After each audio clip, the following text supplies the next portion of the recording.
what are some maybe things we go to, other gods or other things that we go to instead of the one true God? Yeah, man. It's funny to me if you look at the story of Jonah, how, I mean, it's not funny in a funny sense. It's funny as in a sad sense, if that makes sense. There's a lot of senses in one sentence. But Jonah's rebellion cost these sailors everything. And what your question goes back to, man, we can try to do the easy. Yes, it cost them something to throw all that stuff overboard, but it was also the easiest thing to do at the time. Let's just start chunking things.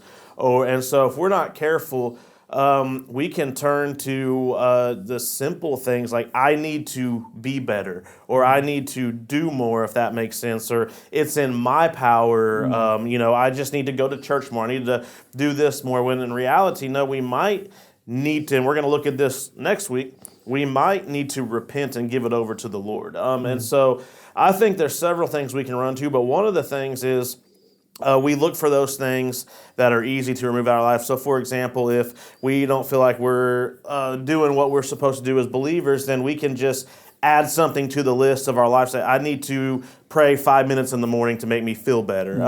And it's not about that. So I know it's kind of maybe not the best answer to that question, but I think doing anything in our own power in those times of rebellion is going to just lead us further and further down the wrong path. We just need to stop, and we just need to say, Lord, here I am.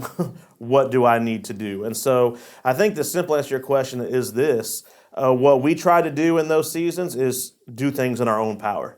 And we try to fix it, when in reality, we can't fix it sometimes, and we just need to sit down and say, all right, Lord, I get it.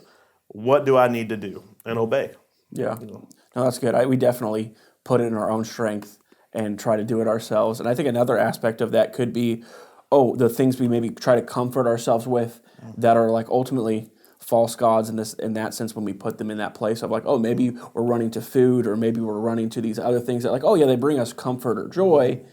But if that's not in the one true God, it's not going to actually fix the solution. It's just going to be a temporary fix rather than a permanent one. Yeah, and we can fix all the peripheral, I guess peripherals is the right word, all the things, but if we don't fix the root problem, we can fix all the decorations, but if we don't fix the root problem, it's not going to get fixed. Like they could have whittled that ship down to one piece of wood, but until they got right with the Lord, the storm was not going to stop.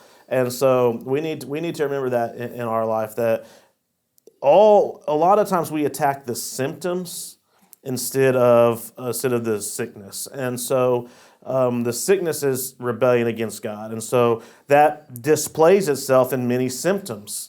But instead of fixing the symptoms, let's fix the sickness, and that's our heart. Oh, yeah. Yeah, and that's whenever you go to a good doctor, that's what they're going to do. They're going to fix the real problem rather than just treating the symptoms. And so, we should focus on the main thing.